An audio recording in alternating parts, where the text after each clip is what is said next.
ಎಲ್ಲಿ ಹೋಗಿದ್ದೀಯೋ?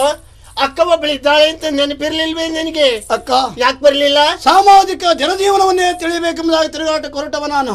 ನೋಡಿದೆ ಅಕ್ಕ, ಸುಖ ಕಷ್ಟ ನೋವು ನಲಿವು ಅದು ಇದು ಇತ್ಯಾದಿ ಇತ್ಯಾದಿ ಇದನ್ನೆಲ್ಲ ಕಂಡಾಗ ಅಯ್ಯೋ ಈ ಜನಜೀವನವೇ ಬೇಡ ಅನಿಸಿತು. ನನಗೂ ಜ್ಞಾನೋದಯ ಆಯಿತು ಅಕ್ಕ. ಹೌದಾ?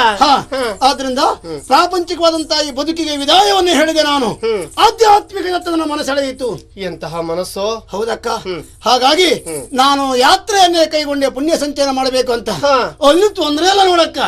ನನ್ನ ಯಾತ್ರೆಯ ಸಂಪಾದನೆ ಮೀನಾಕ್ಷಿ, ಮಹಾಲಕ್ಷ್ಮಿ, ಪದ್ಮಾವತಿ, ಶಾರದೆ, ಮೂಕಾಂಬೆ, ಅನ್ನಪೂರ್ಣೆ. ಮುಚ್ಚಬಾಯ್, ಯಾತ್ರೆಗೆ ಹೊದ್ದು ಹೆಣ್ಮಕ್ಳನ್ನ ನೋಡ್ಲಿಕ್ಕ? ಶಾಂತಂ ಪಾಪಂ ಶಾಂತಂ ಪಾಪಂ. ನೀನೊಂದು ಹೆಣ್ಣಾಗಿ ಹಾಗೆ ಗ್ರಹಿಸಬಾರದು. ಮತ್ತಿನ್ನೇನು? ನಾನು ದೇವಿಯರ ದರ್ಶನ ಮಾಡಿದ್ದು ಹಾಗೆ. ಆಮೇಲೆ ನೇರವಾಗಿ ಕಾಂಚಿಗೆ ಹೋಗಬೇಕೆಂದು ಹೊರಟೆ. ಆದ್ರೆ ಕಂಚಿ ಕಾಮಾಕ್ಷಿಗೆ ನೋಡ್ಲಿಕ್ಕೆ ಹೋದ್ರೆ ಈಗ ಸಿಗುವುದಿಲ್ಲ, ಪ್ರಕರಣದಲ್ಲಿ ಸಿಕ್ಕಾಕೊಂಡಿದ್ದಾಳೆ, ಅಲ್ಲಿ ಹೋಗ್ಬೇಡಪ್ಪ ಅಂತ ಸಾಧುಗಳು ಹೇಳಿದ್ರು. ಹಿಂದಕ್ಕೆ ಬಂದೆ, ಅಯೋಧ್ಯೆಗೆ ಹೊರಟೆ. ಕರಸೇವಕರು ಸಿಕ್ಕಿದ್ರು. ರಾಮ ಮಂದಿರವೇ ಆಗ್ಲಿಲ್ಲ, ಅಲ್ಲಿ ಯಾಕೆ ಹೋಗ್ತೀವೋ ನೀನು ಭಕ್ತ ಅಂತ ಕೇಳಿದ್ರು. ಅಂತೂ ಹೋಗ್ಬೇಕಾದಲ್ಲಿ ಎಲ್ಲೂ ಹೋಗ್ಲಿಲ್ಲ. ತಿರುಪತಿ ಬೆಟ್ಟ ಹತ್ತಿದ್ದೇನೆ ನಾನು. ಅಲ್ಲಿ ವೆಂಕಟೇಶನ ದರ್ಶನ ಆಯ್ತು ನನಗೆ ಅಕ್ಕ. ಅಲ್ಲಿಂದ ಪ್ರಸಾದ ಹಿಡ್ಕೊಂಡು ಬಂದೆ. ಕೊಡ್ಲಿಕ್ಕೆ ಪ್ರಸಾದ ಇಲ್ಲ. ಮತ್ತೆ ದಾರಿ ಉದ್ದಕ್ಕೂ ಭಕ್ತಾದಿಗಳು ಸಾಲಾಗಿ ನಿಂತು ಕೇಳಿದ್ರು. ನನ್ನ ಹಣ ಕೇಳಲಿಲ್ಲ, ಮನೆ ಕೇಳಲಿಲ್ಲ, ತೆಗೆದು ಕೊಟ್ಟೆ. ಪ್ರಸಾದ ಬರಿದಾಯ್ತು. ನಾನು ಇಲ್ಲಿಗೆ ಬಂದೆ. ಮನೆ ಇಲ್ಲ ಅಕ್ಕ ನನ್ನದೀಗ. ಮತ್ತೆ ಸಾಲಗಾರರಿಗೆ ಕೊಡ್ಲಿಲ್ಲ. ಕೇಳಿದ್ನ ಅಲ್ಲವೇ? ಮತ್ತೆ ಅದನ್ನು ಕೇಳಿದ್ರೆ ಅನಾಥಾಶ್ರಮಕ್ಕೆ, ವೃದ್ಧರಿಗೆ, ವಿಧವೆಯರಿಗೆ, ಅವರಿಗೆ ಇವರಿಗೆಲ್ಲ ಬಿಟ್ಟು ಕೊಟ್ಟಿದ್ದೆ ನಾನೀಗ. ಮುಂದೇನು ಯೋಚನೆ? ಮುಂದೆ ಜ್ಯೇಷ್ಠ ಮಾತ್ರ ಮಿತ್ರ ಸಮಾನ, ಜ್ಯೇಷ್ಠ ಭಗಿನಿ ಮಾತ್ರ ಸಮಾನ. ಇಲ್ಲೇ ನಾನು ಇರ್ತೇನೆ, ದೇವರ ಪೂಜೆ ಮಾಡಿ. ಬಂದವರಿಗೆಲ್ಲ ಆಶ್ರಯ ಕೊಡುವುದಷ್ಟು ಒಳ್ಳೇದಲ್ಲಮ್ಮ. ಕೆಲವೊಂದು ಪ್ರಾಣಿ ಒಳಗೆ ಹೋಗಿದ್ರೆ ಶಾಂತಿ ಮಾಡ್ಬೇಕು, ಗೊತ್ತಾ? ಹೌದಾ? ಹೌದು. ಯಾವ್ದಂತ ಹೆಸರು ಹೇಳ್ಬಾರ್ದು. ಏನೋ ಸಂಭಾವಿತರಿದ್ದಾಗಿದೆ ಹುಡುಗರು, ಏನ್ ಬೇಕಂತ ಕೊಟ್ಟು ಕಳಿಸ್ಬೇಕ. ಹಾಗೆ ಕೊಟ್ಟು ಕಳಿಸ್ಲಿಕ್ಕಿದ್ದವ್ರು ಅಲ್ವಾ? ನೀನು ಬರುವ ಮೊದಲೇ ಇಲ್ಲೇ ಇದ್ದವ್ರು ಅವರು. ಇಲ್ಲೇ ಇನ್ನೂ ಇರ್ತಾರ? ಹೌದು, ಇರ್ತಾರೆ. ನಿಮ್ಗೆ ಪರಿಚಯ ಇಲ್ವಲ್ಲ? ನೋಡಿದ್ರಲ್ವಾ ಮೊದ್ಲು ಪರಿಚಯ ಆಗೋದು? ನಾನು ನೋಡಿದ್ದೇನೆ. ಈಗ ಈಗ ನಾನು ಹೌಹಾರಿದ್ದು ಒಮ್ಮೆ. ಇವನು ನನ್ನ ತಮ್ಮ. ವಿದ್ಯಾವಂತ ಅಷ್ಟೇ ಅಲ್ಲ, ತ್ಯಾಗಮಯಿ, ಸತ್ಶೀಲ, ಕಮಲಾಕ್ಷ ಅಂತ ಹೆಸರು. ಅಮ್ಮ, ನಾನು ಪುರ ಸಮೀಕ್ಷೆಗೆ ಅಂತ ಹೋಗಿದ್ದೆ. ಏನ್ ವಿಶೇಷ? ಕೆಟ್ಟ ಪ್ರಕರಣ. ಅಸಹಾಯಕ ಹೆಣ್ಣಿನ ಮೇಲೆ ಬ್ರಾಹ್ಮಿ ಮುಹೂರ್ತದ ಪಶುವಾಗಿ ಎರಗುತ್ತಾ ಇದ್ದ. ಹೋಗಿ ತಡದೆ, ಬುದ್ಧಿ ಹೇಳದೆ ಕೇಳುವ ಸ್ಥಿತಿಯಲ್ಲಿಲ್ಲ. ಬಿಸಿ ಮಾಡಿ ಮೂಸುಡಿಗೆ ಎರಡು ಬಿಟ್ಟದ್ದು ಅವನಷ್ಟೊತ್ತಿಗೆ ಮಟ್ಟ ಮಣ್ಣ ಹೇಳ್ತಾ ಹೋಗ್ತಾ ಇದ್ದ. ಈಗ ನನಗೆ ಅನ್ನಿಸುವುದು ಅಷ್ಟೇ ಮಾಡಿ ತಪ್ಪಾಯ್ತಮ್ಮ. ಒಂದು ಗುರುತು ಮಾಡಿ ಬಿಡಬೇಕಿತ್ತು ಅವನಿಗೆ. ಏನ್ ಮಾಡೋದು? ಆ ಹೆಣ್ಣಿನ ಮೇಲೆ ಬಲಾತ್ಕಾರ ಮಾಡುವ ಸಂದರ್ಭದಲ್ಲಿ ನನ್ನ ತಮ್ಮ ಇರ್ಬೇಕಿತ್ತ ಆ ಜಾಗದಲ್ಲಿ. ನಿನ್ನ ತಮ್ಮನೇ ಇದ್ದ ಅಂತ ನಾನು ಅಷ್ಟೊತ್ತಿಗೆ ಅಲ್ಲಿ ಬರ್ಲಿಲ್ವಾ? ಮುಗ್ದೇ ಹೋಯ್ತು ಕತೆ. ಈಗ ಮಾಡಿದವರು ಪಾಪ, ಆಡಿದವರು ತಲೆ ಮೇಲೆ ಅಂತ. ಸಂಭಾವಿತರು ಇನ್ನೊಬ್ಬರ ವಿಷಯ ಹೆಚ್ಚು ಮಾತಾಡ್ಲಿಕ್ಕೆ ಹೋಗಬಾರ್ದು. ದೇವರ ಪೂಜೆ, ಸರ್ವ ಮಂಗಲ ಮಾಂಗಲ್ಯ ಶಿವೇ ಸರ್ವಾರ್ಥ ಸಾಧಿಕೆ ಶರಣ್ಯೇ ನಾರಾಯಣಿ ನಮೋ. ಬಹಳ ಸಂತೋಷವಾಯ್ತು. ಇನ್ನು ಮುಂದೆ ಕೂಡ ಹಾಗೆಯೇ ಬಹಳ ಜಾಗೃತೆಯಿಂದ ಇರಿ. ಶ್ರೇಯಸ್. ಇವರು ತಮ್ಮನ ನನ್ಗೆ ಈಗ ಅರ್ಥ ಆಯ್ತು. ಅಕ್ಕ ತಮ್ಮ ಎಲ್ಲ ಒಂದೇ ಅಂತ ಅರ್ಥ ಆಯ್ತು ನನಗೆ. ಗುಣ ಸ್ವಭಾವ. ಆದ್ರೆ ನಿಮ್ಮ ಮೇಲೆ ವಿಶ್ವಾಸ ಇಟ್ಟಿದ್ದಾರೆ ಅಂತ ತಿಳ್ಕೊಂಡಿದ್ರ? ಹೌದು. ನೀವು ಮುಂದೆ ಹೋಗಿ ಕಳಿಸ್ಕೊಟ್ರಲ್ಲ, ಹಿಂದಿನಿಂದ ನೀವೇನ್ ಮಾಡ್ತೀರಿ ಅಂತ ನೋಡ್ಕೊಂಡು ಬರ್ಬೇಕು ಅಂತ ನಾನು ಕಳ್ಸಿದ್ದು, ಬೇರೆ ಅಂತದ್ದು ಅಲ್ಲ. ಆದ್ರೆ ಅವ್ರ ಪಕ್ಷ ಬಿಟ್ಟಿದ್ದೇನೆ, ನಿಮ್ ಪಕ್ಷ ಸೇರಿದ್ದೇನೆ. ಈಗ ಕಲಿಸುವುದವರಿಗೆ ನಾನು. ಸಂದರ್ಭ ಬಂದಾಗ ನಾನ್ ಯಾರೆನ್ನುವುದನ್ನು ಆಮೇಲೆ ಹೇಳ್ತೇನೆ.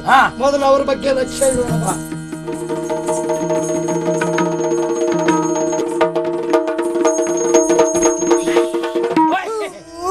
ಶುಭ ನುಡಿಯ ಸೋಮಾನ್ರೆ ಗೂಬೆ ಕಾಣ್ತದೆ. ಮಾಮಂದಾಗೆ ಎತ್ತಿದ್ದೆ, ಇವನ್ ದರ್ಶನ ಆಗೋಯ್ತು, ಕೆಲಸ ಕೆಟ್ಟೋಯ್ತು.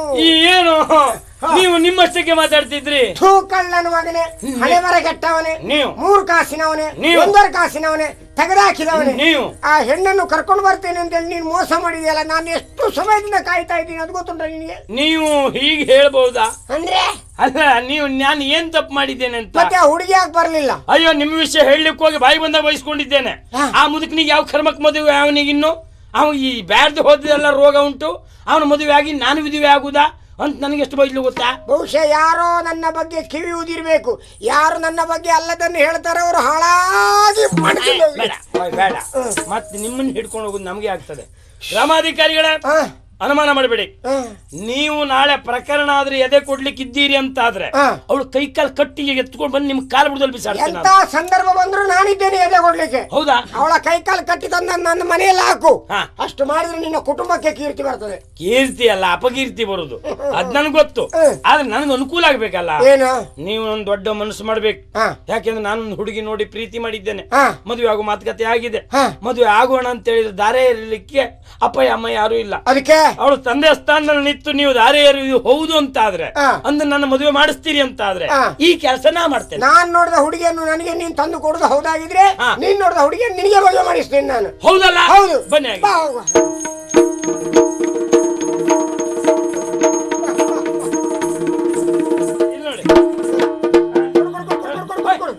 ಅದ್ಯಾಕೆ ನಿಮ್ಮನ್ನು ಬಲಿ ಕೊಡುವುದಾ? ಓ, ನನಗೆ ಗ್ರಾಮಾಧಿಕಾರಿ ಹಾನ ಸನ್ಮಾನ ತುರ ಇದೇ ನೆನಪು. ಇಲ್ವಾ? ಇದೇನು ಘೋಷಯಾತ್ರೆಯ? ಅಂದ್ರೆ ಅವ್ರ ಪದ್ಧತಿಯಲ್ಲಿ ಹಾಗಂತೆ, ಮೊದ್ಲು ಮುಖ ನೋಡು ಕ್ರಮ ಇಲ್ಲ. ಹೌದಾ? ಆದಿತ್ತು, ತೊಂದ್ರೆ ಇಲ್ಲ.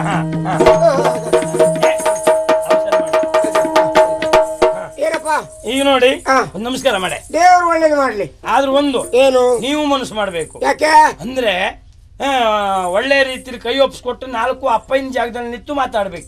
ಹಾಗೆ ಹುಡುಗಿ ಅಪ್ಪಯ್ಯ ಇವಳ ಅಪ್ಪನ ಜಾಗೆ ನನಗೆ, ನಿನ್ ಮಾವನ ಜಾಗೆ ನನಗೆ. ಇವಳನ್ನು ಎತ್ತಿ ನಿನ್ನ ಕೈಯಲ್ಲಿ ಕೊಡಬೇಕು. ತುಳಸಿ ಕಟ್ಟೆ ಮುಂದೆ ಕೊಡಬೇಕು. ತುಳಸಿ ಕಟ್ಟೆ ಇಲ್ಲ, ಇದನ್ನೇ ತುಳಸಿ ಕಟ್ಟೆ ಅಂತ ತಿಳಿದು ಕೈ ಎತ್ತಿ ಕೊಡ್ತೇನೆ. ನೋಡ್ ಮಗ, ಇವ ಮಹಾ ತೆಗೆದಾಕ ನನ್ನ ಮಗ, ವಾಚಾಳಿ ನನ್ನ ಮಗ ಇವ, ಪುಟ್ಕೋಸಿ ನನ್ನ ಮಗ, ಒಂದೂವರೆ ಕಾಸಿನ ನನ್ನ ಮಗ ಇವ. ಅಲ್ಲ, ನಾವು ದಾಂಪತ್ಯ ಚೆನ್ನಾಗಿರ್ಬೇಕು ಅಂತ ಅವಳು ಕೈ ಎತ್ತು ಕೊಡುದ, ಅಲ್ಲ ವಿವಾಹ ವಿಚ್ಛೇದನ ಆಗ್ಬೇಕು ಅಂತ ಮಾಡುದು? ಈ ಮೊದಲು ಹಾಗಿದ್ದ. ನಿನ್ನ ಕೈ ಹಿಡ್ದಾದ ಮೇಲೆ ಅವನನ್ನು ಸುಧಾರಿಸು ನೀನು. ಅವ ಎಷ್ಟೊತ್ತಿಗೆ ಏನ್ ಮಾತಾಡ್ತಾನ ಅಂತ ಹೇಳಲಿಕ್ಕೆ ಆಗುದಿಲ್ಲ. ಅವ ಏನಾದ್ರೂ ಹೆಚ್ಚು ಕಮ್ಮಿ ಬೈದ್ರೆ ನೀನ್ ಚೀಲ ಇಟ್ಕೊಂಡು ನನ್ನ ಮನೆಗೆ ಬಾ ನೀನು. ಚೀಲ ಹಿಡ್ಕೊಂಡು ನಿಮ್ಮ ಮನೆಗೆ ಯಾಕೆ? ಅಲ್ಲ, ಸುಧಾರಿಸಿ ಕಳಿಸ್ತೇನೆ ಅಂತ. ರಾಜಿ ಪಂಚಾಯತ್. ಹೌದೌದು. ಮತ್ತೆ ಮನೆ ತುಂಬಾ ಮಕ್ಕಳಾಗ್ಲಿ, ಸಂಸಾರ ಒಳ್ಳೇದಾಗ್ಲಿ ಅಂತ ದೇವರಲ್ಲಿ ಹರಸು ನಾನು. ನಮೋ ಬಹಳ ಸಂತೋಷ ಆಯ್ತು. ಈಗ ನನ್ನ ಹುಡುಗಿ ನೀವು ನೋಡ್ಬೇಕಾ ಬೇಡ? ಬೇಡ, ನನ್ನ ಹುಡುಗಿ ಬರ್ಲಿ. ನನ್ನ ಹುಡುಗಿ, ನಿಮ್ಮ ಹುಡುಗಿ ಕರ್ಕೊಂಡು ಬರ್ತೇನೆ. ದರಿದ್ರ ಇವಳು ಮುಖ ನೋಡಿ ನೋಡ್ಲಿಕ್ಕೆ ಆಗ್ತದೆ ನಮ್ಮ.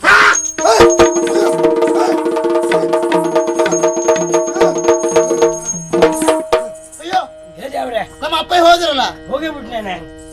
ಏನಿಲ್ಲ ನೋಡು, ಎತ್ತು ಇಲ್ಲ. ಹೋದ್ನಾ? ಬಹಳ ಒಳ್ಳೇದಾಯ್ತು. ಜೀವನದಲ್ಲಿ ಹೀಗೆ ಮಾಡಿದ್ರೆ ಏನಾಗ್ತದೆ ಅಂತ ಪಾಠ ಆಗ್ಬೇಕು. ಅಷ್ಟು ವ್ಯವಸ್ಥೆ ಮಾಡುವ. ಹೌದಾ? ಹೀಗೆ ಇಟ್ಟು ಇವನ್ನ ಹೆಣ ಬಿಟ್ಟು ನಮ್ಮಷ್ಟಕ್ಕೆ ನಾವು ಹೋಗುವ. ಬಾ ಬಾ ಬಾ.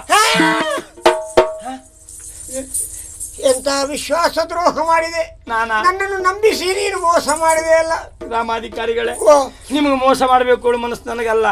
ನಮ್ಮಂತವ್ರಿಗೆ ಬುದ್ಧಿ ಹೇಳ್ಬೇಕಂತ ನೀವೇ ಇಂಥ ಕೆಲಸ ಮಾಡ್ತೀರಿ ಅಂತ ಆದ್ರೆ ನಿಮಗೊಂದು ಪಾಠ ಆಗ್ಬೇಕು ಅಂತ ನಾನು ಹೀಗೆ ಮಾಡಿದ್ದು. ಅಯ್ಯ, ಇಷ್ಟು ತನಕ ಒಂದು ಅಹಂಕಾರ ನನಗೆ ಇತ್ತು. ಬೇಕಾದಷ್ಟು ಸಂಪತ್ತುಂಟು, ನನ್ನ ಅಧಿಕಾರ ಉಂಟು, ಯಾರನ್ನು ನಾನು ಕುಡಿಸಬಲ್ಲೆ ಎನ್ನುವ ಅಹಂಕಾರ ನನ್ನ ತಲೆಗಡೆ ಇತ್ತು. ಕ್ಷಣ ಮಾತ್ರದಲ್ಲಿ ನನ್ನ ಕಣ್ಣನ್ನು ತೆರೆಸಿದೆ. ಪುಣ್ಯಾತ್ಮ, ನೀನೇ ನನ್ನ ಪಾಲಿಗೆ ಗುರು. ಬೇಡ, ಕೈ ಮುಗಿಬೇಡಿ. ನೀನಾದ್ರೂ ನೀನು ಒಳ್ಳೆ ರೀತಿಯಿಂದ ಬದುಕು ಅಂತ ದೇವ್ರ ಹತ್ರ ನಾನು ಬೇಡಿ ನಿನಗೆ ಹರಿಸ್ತೇನೆ. ಪುಣ್ಯಾತ್ಮ, ಸಂತೋಷ. ಇನ್ನಾದ್ರೂ ಒಳ್ಳೇದಿರಿ. ಇವಳು ನಿಮ್ಮ ಮಗಳೇ ಅಲ್ವಾ? ಹೆಚ್ಚು ಕಮ್ಮಿ ಆದ್ರೆ ನನ್ನ ಮನೆ ಬಂದು ಉಡೆ. ಅಲ್ಲ, ಖರ್ಚಿಗೆ ಹೆಚ್ಚು ಕಡಿಮೆ ಆಗುತ್ತೆ. ಅವಳು ಕಳಿಸುದಿಲ್ಲ, ನಾನೇ ಬುದ್ಧಿ ಬಂತು ಇವತ್ತು. ಮದುವೆ ಆಯ್ತು, ಆದ್ರೆ ಮಾಡ್ಬೇಕಾದ ಕೆಲಸ ಇನ್ನೊಂದುಂಟು. ಅಮ್ಮನಿಗೆ ನಮಸ್ಕಾರ ಮಾಡಿ ಆಶೀರ್ವಾದ ಪಡಿಬೇಕು. ಬಾ.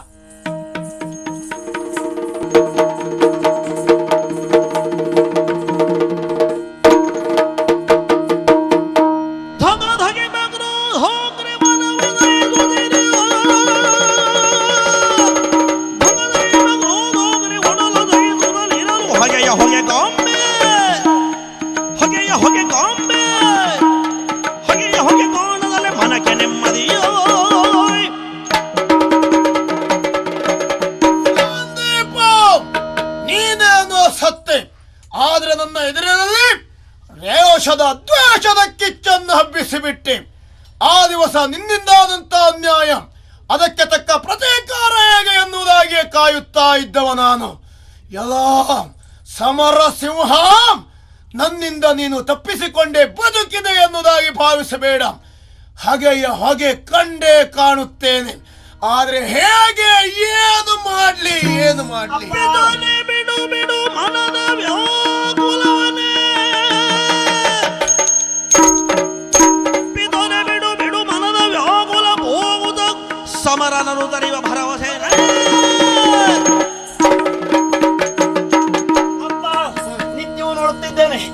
ರೀತಿಯಾಗಿ ಒಡಲಲ್ಲಿ ಯಾವುದೋ ಚಿಂತೆಯ ದಾವಾಗ್ನಿ ಉರಿಯುತ್ತಾ ಇದೆ. ಮುಖದಲ್ಲಿ ನಗು, ಒಮ್ಮೆ ಅಳು, ಮತ್ತೊಮ್ಮೆ ಆಕ್ರೋಶ. ಇದೆಲ್ಲ ಯಾಕೆ ಅಂತ ಅರ್ಥ ಆಗಿಲ್ಲಪ್ಪ.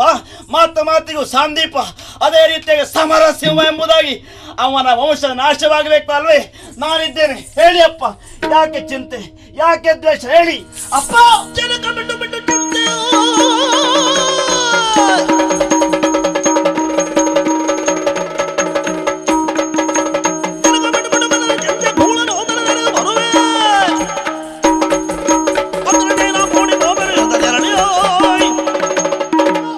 ಅನೇಕ ದಿವಸಗಳಿಂದ ನಾನು ಯೋಚನೆ ಮಾಡ್ತಾ ಇದ್ದವನು ನಿಮ್ಮ ಮನದಾಳದಲ್ಲಿ ಯಾವುದೋ ಒಂದು ದ್ವೇಷ ಅಡಗಿಕೊಂಡಿದೆ ಎಂಬುದು ಈಗ ಸ್ಪಷ್ಟವಾಗಿ ಅರ್ಥವಾಗುತ್ತಾ ಇದೆಯಪ್ಪ.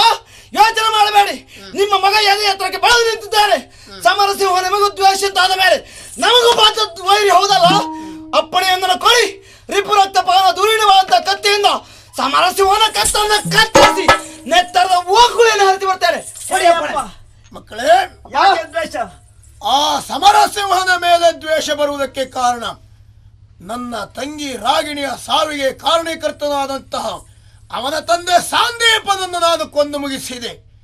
ಅದೇ ಕಾರಣಕ್ಕಾಗಿ ಆ ಸಮರಸಿಂಹ ನನ್ನ ಕಾಲನ್ನೇ ಕತ್ತರಿಸಿಬಿಟ್ಟ. ಅಂದೇ ಮಾಡಿದ್ದೇನೆ ಪ್ರತಿಜ್ಞೆ, ನಿಮ್ಮ ವಂಶವನ್ನೇ ನಿರ್ವಂಶ ಮಾಡ್ತೇನೆ ಎನ್ನುವುದಾಗಿ. ಆ ನನ್ನ ಆಸೆ ನನ್ನಿಂದ ಈಡೇರಿಸಿಕೊಳ್ಳುವುದಕ್ಕಾಗಲಿಲ್ಲ. ಅದನ್ನು ಈಡೇರಿಸಿಕೊಡುವುದಷ್ಟೇ ನಿಮ್ಮ ಕರ್ತವ್ಯ. ಪಿತನ ನುಡಿಗೊಪ್ಪಿಯ ಬಾಲೆ ಮನದಿ ದ್ವೇಷೋಗ್ನಿ ಜ್ವಾಲೆ ಧಗಿಸಲು ಸಮರನ ತರಿವೆ, ಸಮರನ ತರಿವೆ, ಸಮರನ ಕುಲವನು ಅರಿವೆ. ದ್ವೇಷೋಗ್ನಿ ಜ್ವಾಲೆಯಲ್ಲಿ ಧಗಿ ಬದರಗೈವೆ. ಧಿಮ್ ತಗಿಟ ಧಿಮ್ ತಗಿಟ ಧಿಮ್ ತಗಿಟ ಧಿನದ ಧಿಮ್ ತನನ ಧಿಮ್ ತನನ ಧಿಮ್ ತನನ ಧಿನ ಧಿಮ್ ಧಿಮ್ ತನನ ಧಿನಧ ಧಿಮ್ ತನನ ಧಿನ ಧಿಮ್ ಧಿಮ್ ತನನ ಧಿಮ್ ತನನ ಧಿಮ್ ತನನ ಧಿಮ್ ತನನ ಧಿಮ್ ತನನ ಧಿಮ್ ತನ ಧಿಮ್ ತನ ಧಿಮ್ ತನ.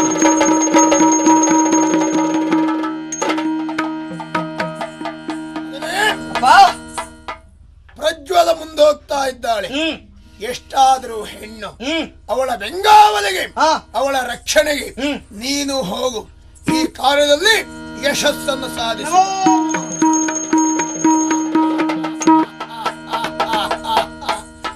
ಸಂದೀಪ, ಈಗ ನೋಡುತ್ತಾ ಇರು, ಈ ಪ್ರತಾಪನ ಪ್ರತಾಪ ಏನು ಎನ್ನುವುದು. ಇನ್ನೊಂದು ಹೆಣನೇನಿದ್ದಲ್ಲಿಗೆ ಬರ್ತದೆ ಮಗನೇ.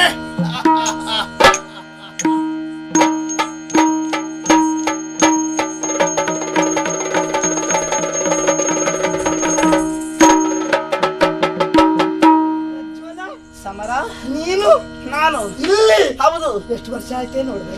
ಕೆಲವು ವರ್ಷ ಆಯ್ತು. ಅಲ್ಲ, ದಾರಿಯಲ್ಲಿ ಹಾಕಿದೆ.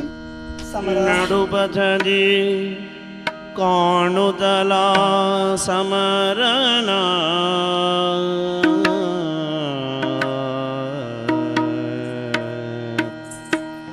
ನಡುಬದಿ ಕಾಣುದ ಸಮರನ ಮನದ ಭಾವವ ತೋರ್ಗೊಡದೆ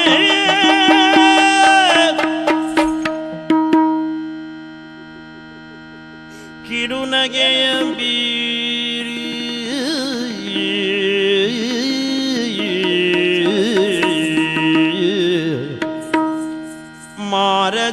ಮಾರಜೇಷ್ಟೆಯ ಗೈರು ಚರಣಗಾನದಳಾಗಿ ಹರುಷವಾಯ್ತು ನಿನ್ನ ಕಂಡು ಸಮರ ಶಿವನೇ.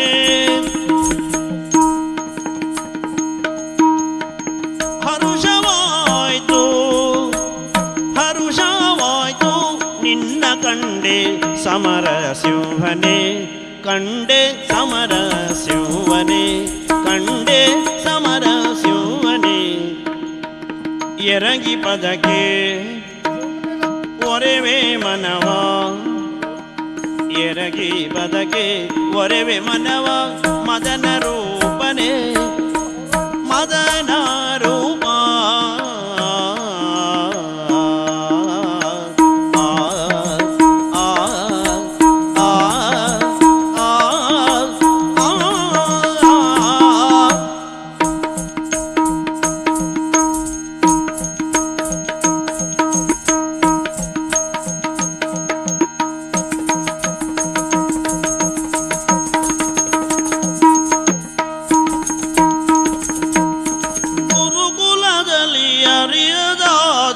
ಮನದ ವಾಂಛೆಯ ಗುರುಕುಲದಲ್ಲಿ ಮನದ ವಾಂಛೆ ಅರುವದಾದೆನು ಮನವ ಅರಿಯದಾದೆನಿ ಮನವ ಅರುಹದಾದೆನ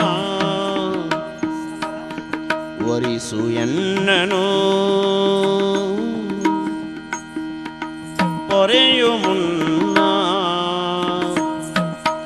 ವರಿಸು ಎನ್ನ ಪೊರೆಯು ಮುನ್ನ ಅರಿಕೆ ಗೈವೆನು ನಿನ್ನೊಳರಿಕೆ ಗೈವೆನು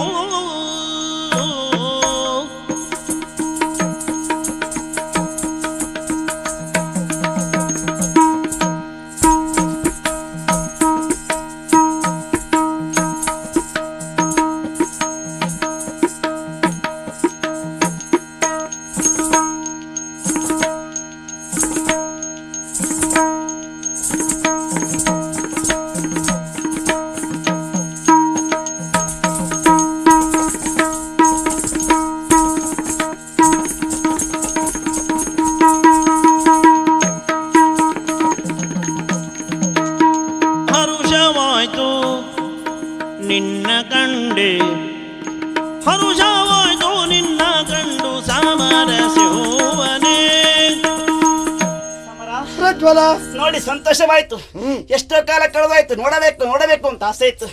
ಆದ್ರೆ ಇಂದು ಕಾಲ ಕೂಡಿ ಬಂತು. ನಾವಿಬ್ಬರು ಒಟ್ಟಾಗಿ ಗುರುಮಠದಲ್ಲಿ ಅಭ್ಯಾಸ ಮಾಡಿದವರು, ಸಹಪಾಠಿಗಳು ತಾನೆ, ಕಲೆತು ಕಲಿತವರು. ಹೌದೌದು.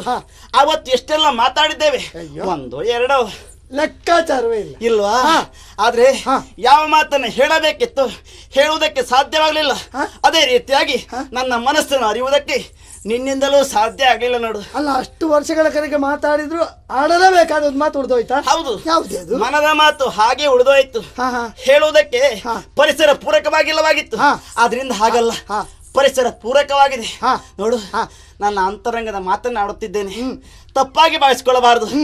ಅಂತರಂಗ ತೆರೆದಿಡ್ತಾ ಇದ್ದೇನೆ.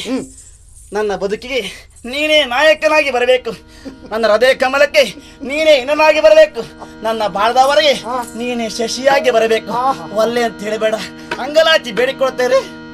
ಕಮನೀಯ ಕರೆಯಲಿ ಅಮಿತ ಗುಣಾಢ್ಯಳೆ, ಕಮನೀಯ ಕರೆಯಲಿ ಅಮಿತ ಗುಣಾಢ್ಯಳೆ. ದಮನಿಸು ಮೋಹವ ನೀನು, ದಮನಿಸು ಮೋಹವ ನೀನು. ಸಮವಲ್ಲ ಗೆಳತಿ ಮಮ ಕಾರ್ಯ ಬೇರಿದೆ, ಮಮ ಕಾರ್ಯ ಬೇರಿದೆ, ಮಮ ಕಾರ್ಯ ಬೇರಿದೆ. ಸಮವಲ್ಲ ಗೆಳತಿ ಮಮ ಕಾರ್ಯ ಬೇರಿದೆ, ಸಮರನಲ್ಲವೋ ನಾನಿಲ್ಲಿ, ಸಮರನಲ್ಲವೋ ನಾನಿಲ್ಲಿ.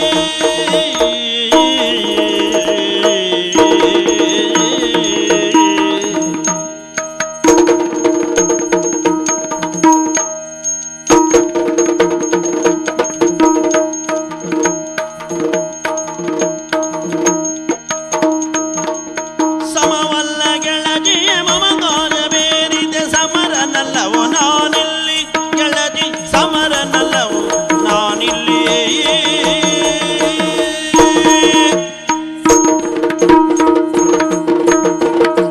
ಸಮರ ಆತ್ಮೀಯ ಗೆಳತಿ ನೀನು. ಅರಣ್ಯ ಪ್ರದೇಶದಲ್ಲಿ ಸಿಕ್ಕಿದ್ದು ನನಗೂ ಸಂತೋಷವೇ. ಆದ್ರೆ ನಿನ್ನ ಭಾವಗಳನ್ನು ಕೇಳಿ ಆಶ್ಚರ್ಯವಾಯಿತು ನನಗೆ. ಆಕ್ಷೇಪ ಮಾಡ್ಲಿಕ್ಕಿಲ್ಲವೇ? ದೇಹ ಬುದ್ಧಿ ಬೆಳೆದಂತೆ ಕಾಮನೆಗಳು ಬೆಳೆಯುತ್ತದೆ. ಆದ್ರೆ ಹೆಣ್ಣಾದವಳು ಉಂಟಾಗುವ ಕಾಮನೆಗಳನ್ನೆಲ್ಲ ದಮನಿಸಬೇಕು. ಯಾಕೆಂದ್ರೆ ಹೆಣ್ಣು ಬಾಳಿನಲ್ಲಿ ಒಮ್ಮೆ ತಪ್ಪಿದ್ಲು ಅಂತಾದ್ರೆ ಮತ್ತೆ ಆ ಬಾಳನ್ನು ಸರಿ ಮಾಡ್ಕೊಳ್ಳಿಕ್ಕೆ ಆಗುವುದಿಲ್ಲ. ನಾನು ನೀನೊಬ್ಬಳು ಒಳ್ಳೆ ವಿದ್ಯಾರ್ಥಿನಿ, ಗೆಳತಿ ಅನ್ನುವ ಕಾರಣಕ್ಕಾಗಿ ಆತ್ಮೀಯತೆ ತೋರಿತ್ತು ಬಿಟ್ರೆ ಇಂತಹ ಭಾವಗಳು ನನ್ನ ಮನದಲ್ಲಿ ಇರಲಿಲ್ಲ. ಹೋಗಲಿ ಬಿಡು. ನನ್ನ ಮದುವೆ ಕುರಿತು ನಾನು ಯೋಚಿಸುವ ವ್ಯವಧಾನವನ್ನೂ ಕೂಡ ಕಳೆದುಕೊಂಡವನಿದ್ದೇನೆ. ಕಾರಣ ನಾನು ನಿಟಿಲದಲ್ಲಿಲ್ಲ, ಮೇಖಲದಲ್ಲಿದ್ದೇನೆ. ಮೇಖಲ? ಅಲ್ಲಿ ರಾಜಾಶ್ರಿತ. ಹಾಗಂತ ನನ್ನ ಹೆಸರು ಸಮರಸಿಂಹ ಅಲ್ಲ, ಮತ್ತೆ ಸುದೇಶ. ಸುದೇಶ ಯಾಕೆ ಅಂತ ಕೇಳಬೇಡ, ಕೇಳೋದಿಲ್ಲ. ಮಮ ಕಾರ್ಯ ಬೇರೆ. ಅವರವರಿಗೆ ಅವರವರ ಕಾರ್ಯ ಬೇರೆ ಇರ್ತದೆ. ನನಗೂ ಹಾಗೆ ಮಮ ಕಾರ್ಯ ಬೇರೆದೆ. ಒಳ್ಳೆಯದು. ಆಸೆಯ ಸೌಧವನ್ನೇ ಕಟ್ಟಿಕೊಂಡು ಬಂದವಳು ನೀನು, ಅದನ್ನು ಈಡೇರಿಸುವಲ್ಲಿ ದುರ್ಬಲನಾದವನು ನಾನು, ವ್ಯವಧಾನ ಕಳೆದುಕೊಂಡವನು ನಾನು. ಹಾಗಂತ ನಿನ್ನ ಕುರಿತಾಗಿ ಯಾವತ್ತೂ ಕೆಟ್ಟದ್ದನ್ನು ಏಡಿಸುವುದಿಲ್ಲ. ಒಳ್ಳೆ ಯೋಗ್ಯತಾವಂತನ ಸತಿಯಾಗಿ ನಿನ್ನ ಬದುಕು ಬಂಗಾರವಾಗಲೆಂದು ಹರಸುತ್ತೇನೆ, ಜೊತೆಗೆ ಹಾರೈಸುತ್ತೇನೆ, ಶುಭ ಕೋರ್ತೇನೆ. ಸಮರ, ಹೋಗುವುದು ಸರಿಯಲ್ಲ. ನಿನ್ನ ಮಾತನ್ನ ಕೇಳಬೇಕು ಅಂತಾದ್ರೆ ವಿವೇಕ ಬೇಕು ತಾನೆ. ವಿವೇಕವನ್ನ ಕಳಕೊಂಡವಳು ನಾನೀಗ. ಯಾಕೆಂದ್ರೆ ಅಯ್ಯೋ ಮನ್ಮಥನ ಬಾಧೆಗೆ ತುತ್ತಾಗಿದ್ದೇನೆ ನಾನು. ಅಬ್ಬಾ, ಮೈ ಉರಿ ಹೆಚ್ಚಾಗುತ್ತಿದೆ. ಈ ಉರಿ ತಣ್ಣಗಾಗಬೇಕು ಅಂತಾದ್ರೆ ನಿನ್ನ ಅಂಗ ಸಾಂಗತ್ಯವೇ ಬೇಕು. ಒಲ್ಲೆ ಅಂತ ಹೇಳಬೇಡ. ಹಾಗಾಗಿ ಆದಷ್ಟು ಬೇಗ ಒಮ್ಮೆ ತುಟಿಗೆ ತುಟಿ ಸೇರಿಸು.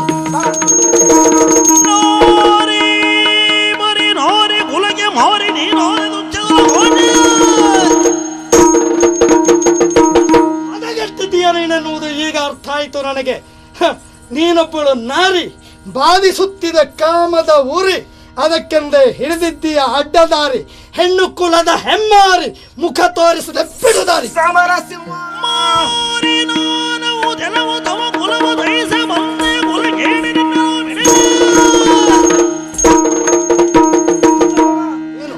ಪ್ರಕಾರವಾಗಿ ನಾನು ನಾರಿ ಅಲ್ಲ, ಹೆಮ್ಮಾರಿ ಯಾವುದು. ಆದ್ರೆ ಆವತ್ತು ನನ್ನಪ್ಪನ ಕಾಲನ್ನ ಕತ್ತರಿಸುವುದಕ್ಕೆ ಮುಂದಾದೆ ಅಲ್ಲ, ಆ ಪ್ರತಾಪರಿಗೆ ನಾನು ಮಗಳ ಪ್ರಜ್ವಲ ಬೆಂಕಿಯಂತೆ ಉರಿಯುತ್ತಾ ಬಂದಿದ್ದೇನೆ. ನಿನ್ನ ವಂಶವನ್ನು ನಾಶ ಮಾಡಬೇಕೆಂಬ ಕಾರಣಕ್ಕಾಗಿ ಮದುವೆಯ ಸೋಗನ್ನು ಹಾಕಿ ಬಂದೆ. ಇದು ಭೇದೋಪಾಯ ಹೊರತಾಗಿ ಮದುವೆ ಆಗಬೇಕು ಅಂತ ಅಲ್ವ ಸಮರ? ಇಂದಲ್ಲ ನಾಳೆಯಾದರೂ ನಿನ್ನ ರುಂಡ ಮುಂಡವನ್ನ ಬೇರು ಮಾಡದಿರಿ. ನಾನು ಪ್ರಜ್ವಲ ಅಲ್ಲ, ನೆನಪಿಟ್ಟುಕೋ, ಜಾಗ್ರತೆ. ದೇವ್ರೆ, ಹೆಣ್ಣು ನೋಡ್ಲಿಕ್ಕೆ ಚಂದ ಇದ್ದಾಳೆ, ನಗು ಚಂದ ಉಂಟು ಅಂತ ಅವಳು ಹೇಳಿದ್ದಕ್ಕೆ ನಾನು ಹೂ ಹಾಕಿದ್ರೆ ನನ್ನ ಗತಿ ಏನಾಗಬೇಕಿತ್ತು? ನಂಬುವುದ ಈ ಪ್ರಪಂಚದಲ್ಲಿ ಹೆಣ್ಮಕ್ಕಳನ್ನು?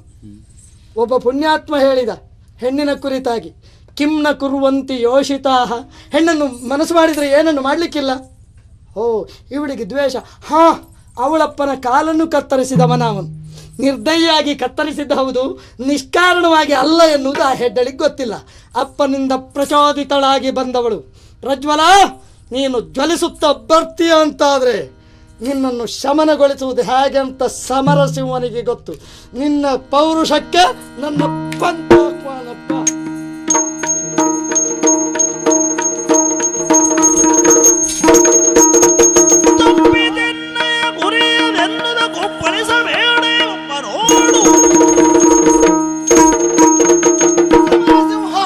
ಕ್ಷಣಾರ್ಧದಲ್ಲಿ ಗುರಿ ತಪ್ಪಿತು ಎಂಬ ಕಾರಣಕ್ಕಾಗಿ ಅಹಂಕಾರ ಪಡಬೇಡ. ಇನ್ನು ನಿನ್ನ ನೇರ ಮುಖಾಮುಖಿಯಾದ ಹೋರಾಟ. ಒಂದೇ ಈ ಭೂಮಿಯಲ್ಲಿ ನಾನಿರಬೇಕು ಅಥವಾ ನೀನಿರಬೇಕು. ಅನುಮಾನವ? ಅನೇಕ ವರ್ಷಗಳ ಹಿಂದೆ ಯಾವ ಪ್ರತಾಪ ಎಂಬಾತರ ಕಾರಣ ಕತ್ತರಿಸಿ ಚಿತ್ರಹಿಂಸೆ ಒಳಪಡಿಸಿದೆಯೋ ಅದೇ ಪ್ರತಾಪನ ಮಗ ನಾನು. ನಿನ್ನ ತಲೆಯನ್ನ ನೆಲಕ್ಕುಳಿಸುವುದಕ್ಕೆ ಬಂದದ್ದು ಆ ವೀರ ನಾನೇ.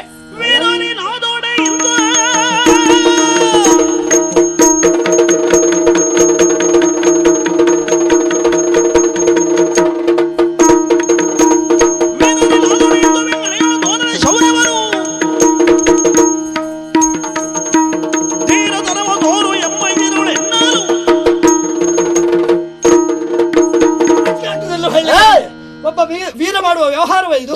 ಹಿಂದಿನಿಂದ ಬಂದು ಆಕ್ರಮಣ ನಡೆಸ್ತೀಯ ಅಂತಾದ್ರೆ ನೀನೊಬ್ಬ ಚಂಡ ರಣ ಹೇಳಿ. ಸಮರಸಿಂಹನಿಗೆ ಸರಿಸಾಟಿ ಅಲ್ಲ, ಹೋಗಾಚೆ. ಏನ್ ಅರ್ಥ ಮಾಡಿಕೊಳ್ಳ?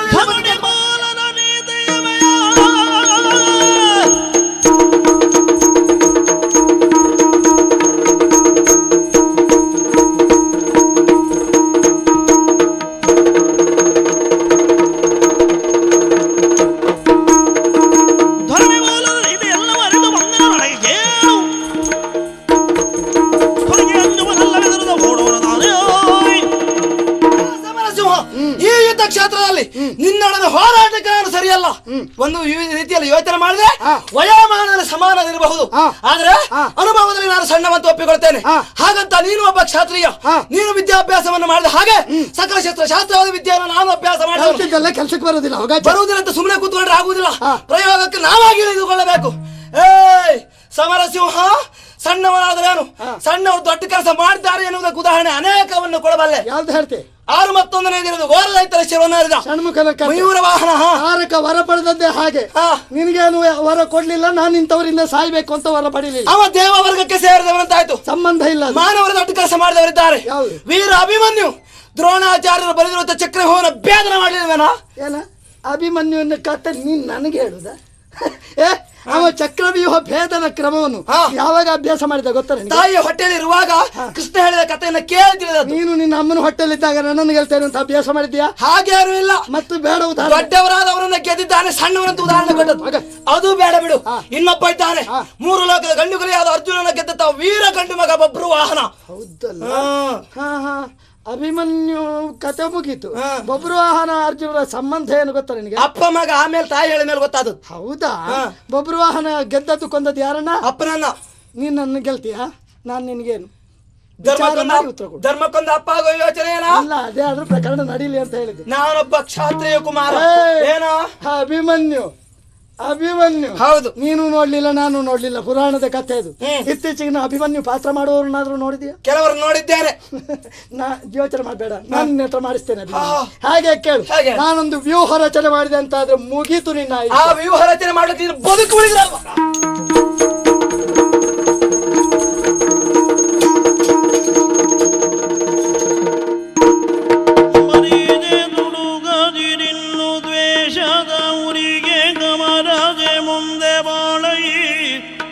ವೈರವಿಲ್ಲವು ನಿನ್ನೊಳೆ ಮಗಿನ್ನೆನುದ ಸಂತೈಸಿ. ಸಮರಸಿಂಹನ ವ್ಯಕ್ತಿತ್ವ ಏನು ಅಂತ ನನಗೆ ಅರಿವಾಗಿರಬೇಕು. ನೋಡಪ್ಪ, ನಿನ್ನ ಮೇಲೆ ಹಾಗೆ ನನಗೇನು ಇಲ್ಲ. ಈಗ ಕೇಳಿದ್ರೆ ನಿನ್ನ ಅಪ್ಪನ ಮೇಲೂ ಇಲ್ಲ. ಹಾಗಂತ ಅವ ಅದನ್ನು ಮರೆತಿಲ್ಲ.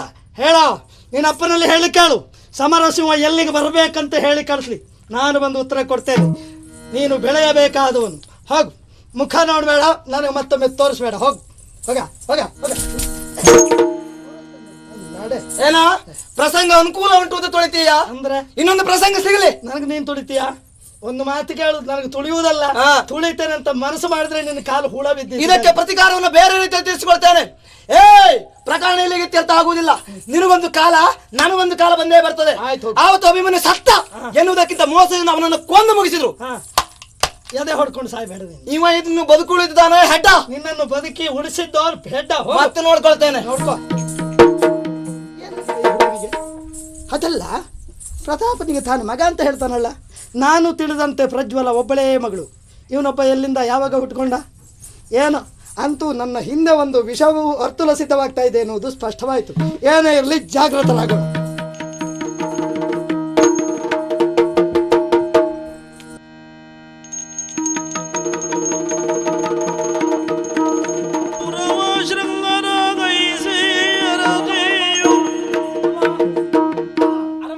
ಬಡವರು ಕೆಲಸದವರು ಅಂತ ಲೆಕ್ಕ ಹಾಕ್ಲಿಲ್ಲ. ನಾವು ಮದುವೆ ಆಗಿ ಬರ್ತೇವೆ ನಮ್ಮ ಸ್ವಾಗತಕ್ಕಾಗಿ. ಎಂತದ್ದಮ್ಮ ಇಷ್ಟೆಲ್ಲ ತಳಿರು ತೋರಣ, ಈ ಶೃಂಗಾರ ಇದೆಲ್ಲ ಯಾಕಮ್ಮ? ಹೀಗ್ ಮಾಡೋ ಬದಲು ನಮ್ಗೆ ಸಂಬಳ ಏರಿಸಬಹುದಿತ್ತು. ನೀವು ಇವತ್ತೆರಡು ಏರಿಸ್ತೇನೆ. ಹೌದೇನಾ? ನೀವು ಮದುವೆ ಆಗಿ ನವದಂಪತಿಗಳು ಬಂದ್ರೆ ಎಂತ ಇಷ್ಟೆಲ್ಲ ಶೃಂಗಾರ ಮಾಡಿದ್ದಲ್ಲ.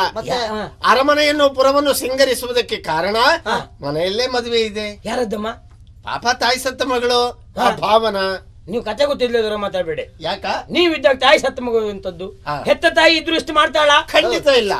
ಆದ್ರಿಂದ ಆ ಭಾವನಾಳ ಮದುವೆಗೆ ಬೇಕಾಗಿಯೇ ಈ ವೈಭವ. ಹೌದಾ? ಗಂಡು ಯಾರು ಅಂತ ಬೇಡವಾ? ಯಾರ್ಯಾರಿಗೆ ಕೊಡ್ಲಿಕ್ ಬರ್ತದ?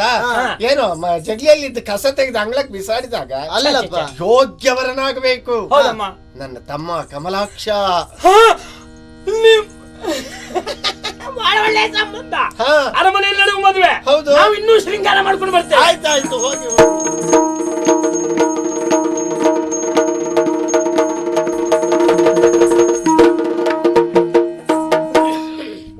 ಆವತ್ತು ನೀನ್ ನೋಡಿದ ಪ್ರಕರಣ ಅಲ್ವಾ?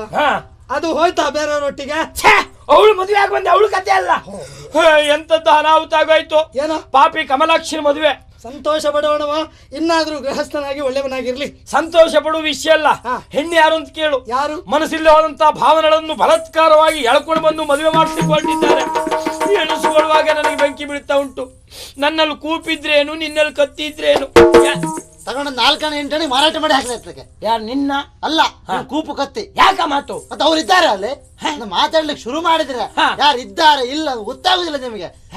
ನೀವು ಮಾತಾಡ್ಲಿಕ್ಕೆ ಶುರು ಮಾಡಿದ್ರೆ ಪಕ್ಕದಲ್ಲಿ ನಾನಿದ್ರೆ ನನ್ನ ಯಾರು ಹೊತ್ಕೊಂಡು ಹೋದ್ರೆ ನಿಮ್ಗೆ ಗೊತ್ತಾಗುದಿಲ್ಲ ಅಲ್ವಾ? ಅಂದ್ರೆ ನೀವು ಹೊತ್ಕೊಂಡು ಹೋದ್ರು ಕೂಗುದಿಲ್ಲ. ಯಾರು ಹೇಳಿದ್ದು? ಹೊತ್ಕೊಂಡು ಹೋಗೋರಿಗೆ ಸಹಕಾರ ಕೊಡುವವಳು. ಹಾಗಲ್ಲ, ಹೊತ್ಕೊಂಡು ಹೋದ್ರೆ ಸುಮ್ಮನೆ ಬಿಡ್ತಾರ? ಬಾಯಿಗೆ ಬಟ್ಟೆ ಹಾಕುದಿಲ್ವಾ? ಇಡೀ ಜವಳಿ ಅಂಗಡಿ ಬಟ್ಟೆ ಬೇಕು, ನಿನ್ ಬಾಯಿ ಹಾಕುದಿಲ್ಲ. ಸುಮ್ಮನೆ ಅವ್ರು ಇದ್ದಾರೆ ಅಲ್ಲೇ. ಅವ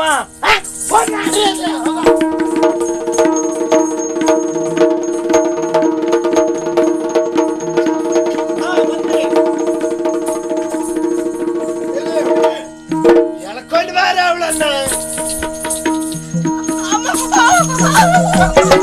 ಎಡೆ ಮೇಲೆ ಸರಿ ಹೊರಕೊಡಿ. ಮಂತ್ರ ಕರ್ಮ ಸರಿ ಮಾಡಿ ತರ್ಲಿಕ್ಕೂ ಆಗುದಿಲ್ಲ ನಿಮಗೆ. ಏನು ಪುರೋಹಿತ್ರೆ ಹೇಳಿ.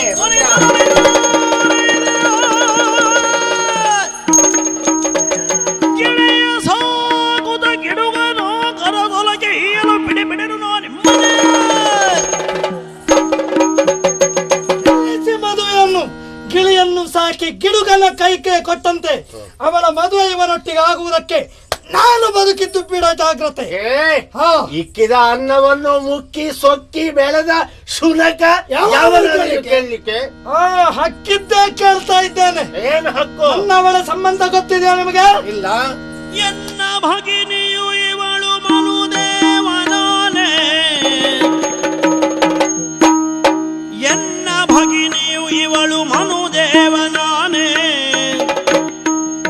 ಘನ್ನ ಘನ ಘನ ನಿಮ್ಮ ದಂಡಿಸಲು ಬಂದೆಯ.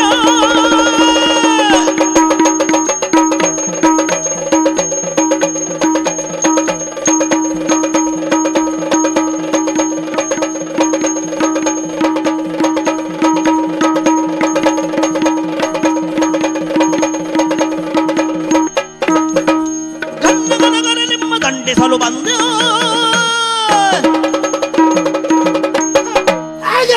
ಇದು ಸಂಬಂಧ ಎಲ್ಲ. ಅವಳ ಒಡ ಹುಟ್ಟಿದ ಅಣ್ಣ ಮನುದೇವ ನಾನೇ. ನನ್ನ ತಂಗಿಯ ಮದುವೆ ಮಾಡಿಸುವ ಹೊಣೆ ಇರುವುದು ನನಗೆ. ಮನುದೇವನ ಹೆಸರು ಹೇಳಿ ಬಂದು ಬದುಕಲಿಕ್ಕೆ ನೋಡ್ತಾ ಇದೆಯೇನೋ? ಇಲ್ಲ ಬಾಡವ. ಹಾಗೇನೂ ಇಲ್ಲ. ನಾನು ನಂಬೋದಿಲ್ಲ. ನಂಬಿಸ್ತೇನೆ. ಚಿಕ್ಕಮ್ಮ, ತಾಯಿಯನ್ನು ಕಳೆದುಕೊಂಡಂತಹ ತಪ್ಪಲಿಗಳಾದ ನಮಗೆ ನೀವು ಕೊಟ್ಟಿರುವ ಹಿಂಸೆಯನ್ನು ನಾನೂ ಮರೆತಿರ್ಬೋದು, ನನ್ನ ತಂಗಿಯೂ ಮರೆತಿರ್ಬೋದು. ಆದರೆ ಮನುದೇವರಿಗೆ ನೀವಿತ್ತ ಉಡುಗೊರೆ ನಾನಿರುವಲ್ಲಿವರೆಗೂ ಮರಿಲಿಕ್ಕಿಲ್ಲ. ರಾಣಿ, ನಾನೇ ಮನುದೇವ. ಅಣ್ಣ, ಹೌದಮ್ಮ.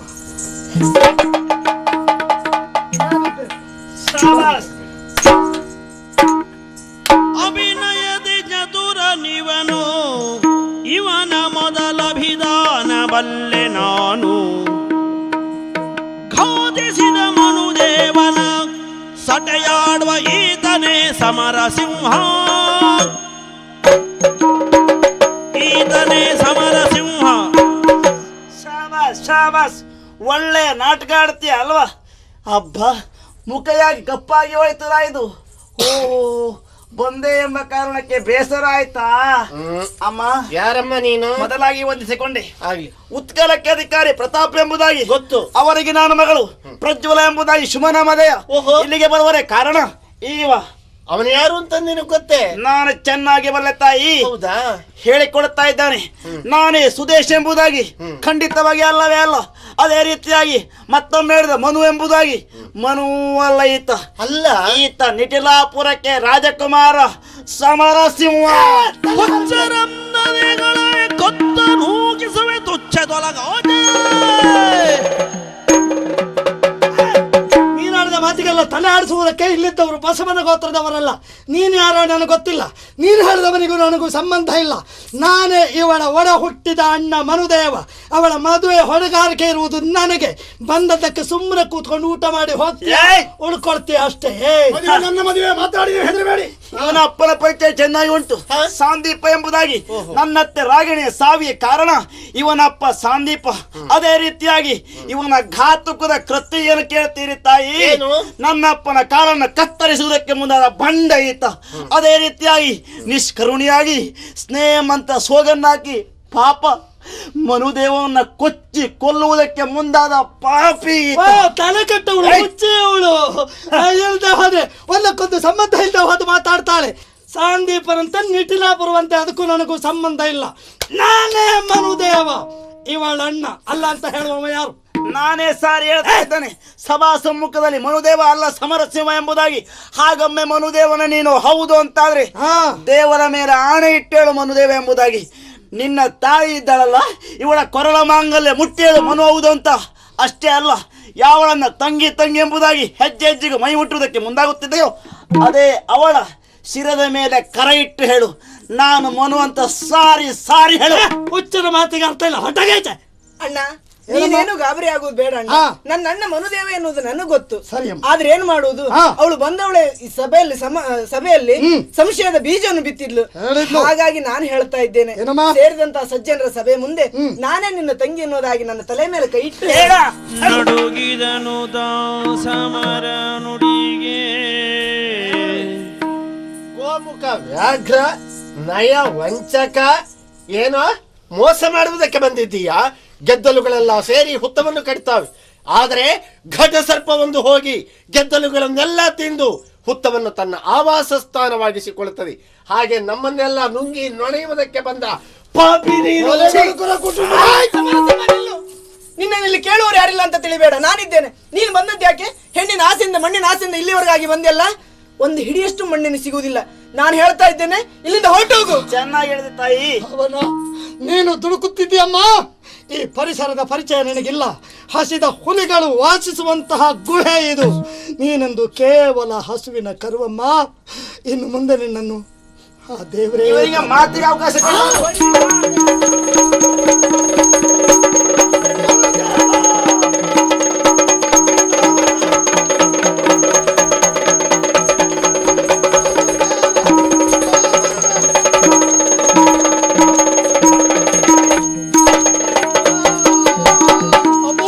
ಮದುವೆ ಆಗ್ತಿತ್ತು ಬಂದು ಕೆಡಿಸಿ ಬಿಟ್ಟೆ ಅಲ್ಲ ಪಾಪಿ.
ನಾನು ನಿನ್ನ ಅಣ್ಣ ಅಲ್ಲವಮ್ಮ, ನಾನು ಸಮರಸಿಂಹ. ಇದೇನಣ್ಣ, ನನ್ನ ಅಣ್ಣ ಮನುದೇವ ನೀನಲ್ಲ. ಹಾಗಂತ ನನಗೆ ಕಷ್ಟ ಬಂದ್ರೆ ಅದು ನೀನು ಸಹಿಸುವುದಿಲ್ಲ. ನೀನ್ ಯಾರಣ್ಣ? ನನಗೂ ನಿನಗೂ ಏನಣ್ಣ ಸಂಬಂಧ? ಅದೊಂದು ಸುದೀರ್ಘವಾದ ಕಥೆಯಮ್ಮ, ಕೇಳುವ ತಾಳ್ಮೆ ಇದ್ರೆ ಹೇಳ್ತೇನಮ್ಮ. ಒಂದಿನ ಸನಿಹಕ್ಕೆ ಬಂದ ಮನು ತಾನೊಂದಿಯೇ ಅನಾಥನೆಂದು ಒದಗಿದು ಗುರುದಯದಿಂದಲಿ ವಿದ್ಯೆ ಸದಮಲನನ್ನು ಒಡಗೊಂಡು ಮುದದೊಳ್ಳು ಎಣ್ಣೆಯ ಬಿದನಡಿಗೆರಗಲ್ಲು ಬದುಳದಿ ಹರಸಿದ ಬಿದನು ವಧುವನ್ನು ವರಸಲು ತೆರಳುತ್ತಲಿರಲು ಮದಮುಖ ಪ್ರತಾಪ ವಧಿಸಿದನು. ಪಿತನನು ವಧಿಸಿದನು.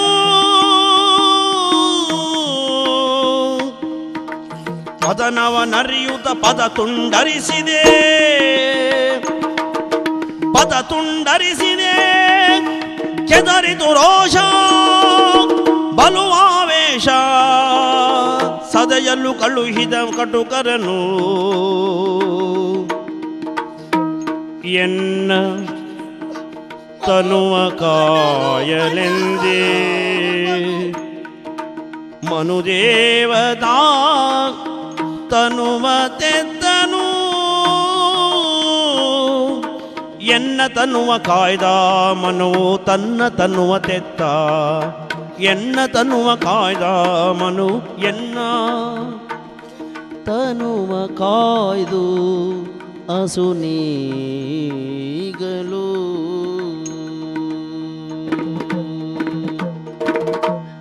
ಅನಾಥನೆಂದು ಆತ್ಮೀಯನಾದವನು ಮನುದೇವ ಗುರುಕುಲದಲ್ಲಿ ವಿದ್ಯಾ ಪರಿಪೂರ್ಣತೆಯನ್ನು ಸಾಧಿಸಿ ಪುರವನ್ನು ಸೇರಿದಾಗ ತಂದೆಯಿಂದ ಆಶೀರ್ವಾದ ದೊರೆಯಿತು. ನನಗೆ ಹೆಣ್ಣು ಹುಡುಕುವುದಕ್ಕೆಂದೇ ಪರಿವಾರದೊಂದಿಗೆ ಹೋಗುತ್ತಾ ಇದ್ದರೆ ಧೂರ್ತನಾದ ಪ್ರತಾಪ ಹೇಗೆ ತಿಳಿದನೋ ನನಗಂತೂ ತಿಳಿಯದು. ನಮ್ಯಾರ ಗಮನಕ್ಕೂ ಬರದಂತೆ ಮೋಸದಿಂದ ನನ್ನ ತಂದೆಯನ್ನು ಕೊಂದು ಮುಗಿಸಿದೆ. ನಮ್ಮ ವಿಷಯ ತಿಳಿದಂತಹ ನಾನು ಹೋದೆ, ಪ್ರತಾಪನ ಕಾಲನ್ನು ಕತ್ತರಿಸಿಬಿಟ್ಟೆ. ಆದರೆ ನನ್ನ ಲಕ್ಷ್ಯವೆಲ್ಲವೂ ಅನಾಥ ಶವವಾಗಿ ಬಿದ್ದಿದ್ದ ನಮ್ಮ ತಂದೆಯ ಪಾರ್ಥಿವ ದೇಹದ ತಿತ್ತಮ್ಮ. ಹಾಗೆ ಅವನತ್ತ ನಾನು ಮನುದೇವನು ಬರ್ತಾ ಇದ್ದರೆ ಚಂಡಾಲನಾದ ಪ್ರತಾಪ ನನ್ನನ್ನು ಮುಗಿಸುವ ಸಲುವಾಗಿ ಆಳುಗಳನ್ನು ಕಳಿಸಿದ್ನಮ್ಮ. ಎದುರು ಬರುವ ಯೋಗ್ಯತೆ ಇಲ್ಲದೆ ಹೋದಂತಹ ದುಷ್ಟರು ದೂರದಿಂದ ಕತ್ತಿಯೊಂದನ್ನು ಬೀಸಿದರು. ಇದನ್ನು ಗಮನಿಸುತ್ತಿದ್ದ ಮನುದೇವ ನನ್ನನ್ನು ಪಕ್ಕಕ್ಕೆ ಸರಿಸಿದ. ಬರುವ ಕತ್ತಿಗೆ ಅವನೇ ಎದೆ ಕೊಟ್ಟು ಬಿಟ್ಟೆ. ನಮ್ಮ ಪ್ರಾಣೋತ್ಕ್ರಮಣದ ಅಂಚಿನಲ್ಲಿದ್ದಂತಹ ಮನುದೇವ ಆಡಿದಂತಹ ಮಾತು, ನಾನು ನಿಟಿಲೆಯ ಅರಸು ಕುಮಾರ, ನನಗೊಬ್ಬಳು ತಂಗಿ ಇದ್ದಾಳೆ ಭಾವನಾ ಎಂದು ಕೊನೆ ಉಸಿರನ್ನು ಬಿಟ್ಟುಬಿಟ್ಟನಮ್ಮ. ಇಂದು ಈ ಸಮರಸಿಂಹ ಆಡುತ್ತಿರುವ ಉಸಿರು ಇದು ಮನುದೇವನ ಔದಾರ್ಯದ ಭಿಕ್ಷೆ. ಈ ದೇಹ ಇರುವಲ್ಲಿವರೆಗೂ ಅದನ್ನು ಮರೆಯುವುದಕ್ಕೆ ಸಾಧ್ಯ ಇಲ್ಲಮ್ಮ. ಹೇಗೆ ಅವನ ಋಣಮುಕ್ತನಾಗಲಿ ಎಂದು ಯೋಚಿಸಿದ ನಾನು ಅವನ ಪಾರ್ಥಿವ ದೇಹವನ್ನು ನನ್ನ ತಂದೆಯನ್ನಿರಿಸಿದ ಚಿತೆಯ ಮೇಲೆ ಇಟ್ಟೆ, ಬೆಂಕಿಯನ್ನು ಕೊಟ್ಟೆ. ಆದರೂ ಕೊಳ್ಳಿಯ ಜ್ವಾಲೆ ಆರಲಿಲ್ಲಮ್ಮ. ಏನು ಮಾಡಲೆಂದು ದಾರಿ ತೋರಲಿಲ್ಲಮ್ಮ. ಅದೇ ಕೊಳ್ಳಿಯಿಂದ ನನ್ನ ಕೈಯನ್ನು ನಾನೇ ಸುಟ್ಟುಕೊಂಡು ಬಿಟ್ಟೆ. ನಾನು ಮನುದೇವನೆಂದು ಹೇಳಿಕೊಳ್ಳುವುದಕ್ಕೆ ಇದಕ್ಕಿಂತ ಬೇರೆ ಯಾವ ಸಾಕ್ಷಿಯೂ ನನಗುಳಿದಿಲ್ಲಮ್ಮ. ಅಂತಹ ನನ್ನನ್ನು ರಾಜ್ಯದಾಹಿ ಅಂತ ಹೇಳ್ತೀಯಾ, ಕಾಮಮೋಹಿ ಅಂತ ಹೇಳ್ತೀಯಾ? ನನ್ನ ನಿಟಿಲಾಪುರವನ್ನು ನಾನು ಬಿಟ್ಟು ಬರಬೇಕಿತ್ತೇನಮ್ಮ. ನನಗೇ ಥರ ರಾಜ್ಯದಾಹ ಇದೆ ಹೇಳು. ನಾನು ನಿನಗೆ ಹೃದಯದಲ್ಲಮ್ಮ ತಂಗಿಯ ಸ್ಥಾನ ಕೊಟ್ಟದ್ದು, ಸಮರಸಿಂಹನಾಗಿ ನಿನ್ನನ್ನು ತಂಗಿ ಅಂತ ಸ್ವೀಕರಿಸಿದ್ದಲ್ಲ. ನಾನೇ ಮನುದೇವನಾಗಿ ಅಮ್ಮ ನಿನ್ನನ್ನು ತಂಗಿ ಅಂತ ಒಪ್ಪಿಕೊಂಡದ್ದು. ನನ್ನ ನಡೆ ನುಡಿಯಲ್ಲಿ ಎಲ್ಲಿ ವ್ಯತ್ಯಾಸ ಕಂಡಿಯೋ ನನಗಂತೂ ಗೊತ್ತಿಲ್ಲಮ್ಮ. ಹೋಗಲಿ ಬಿಡು, ಈ ಅಣ್ಣನ ಸಹಾಯ ನಿನಗೆ ಬೇಡ ಅಂತಾದರೆ ಈ ಸಮರಸಿಂಹ ಬದುಕಿದ್ದು ಅರ್ಥ ಇಲ್ಲ ತಾಯಿ.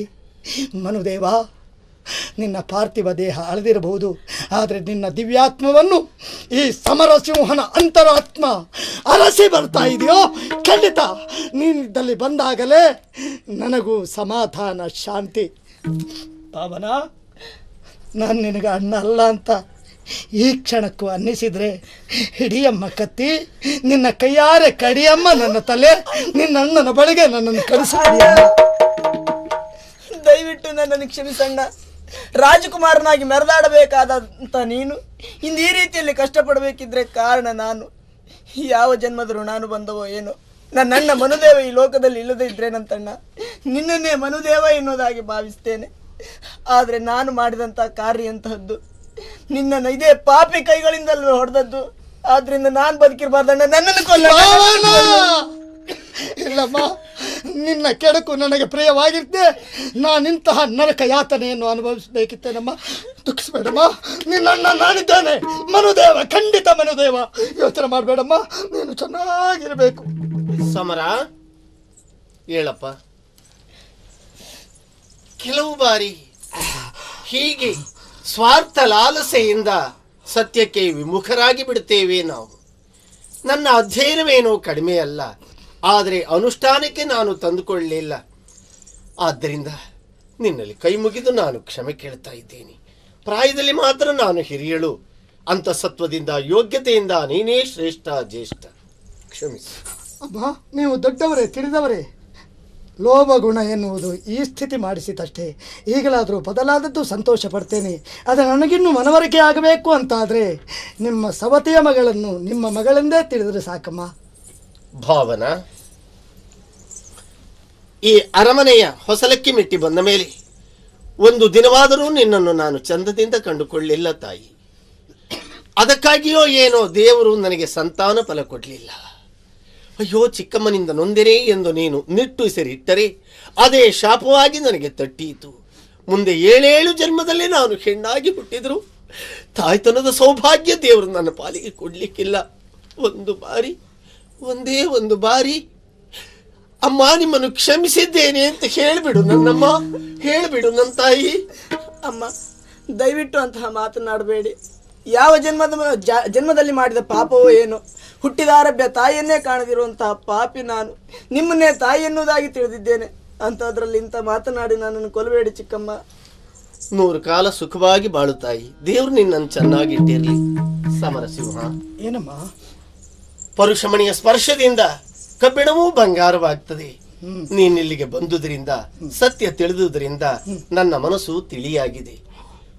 ರಾಜ್ಯದಾಹ ನನಗಿಲ್ಲ. ಈ ನಿನ್ನ ಸಹೋದರಿಯನ್ನು, ಈ ನಾಡನ್ನು ನಿನಗೆ ನಾನು ಮನಪೂರ್ವಕ ಒಪ್ಪಿಸಿಕೊಡ್ತಾ ಇದ್ದೇನೆ. ಇದರ ಏಳಿಗೆ ನಿನ್ನ ಹೊಣೆ.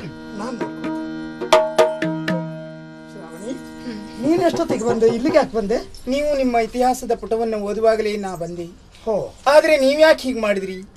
ಏನನ್ನು ಹೇಳದೆ ಇದ್ದಕ್ಕಿದ್ದ ಹಾಗೆ ಹೊರಟು ಬಂದ್ರಿ. ವ್ಯವಧಾನ ಇರಲಿಲ್ಲ. ಸೀನನಿಂದ ವಿಷಯ ತಿಳಿಯಿತು.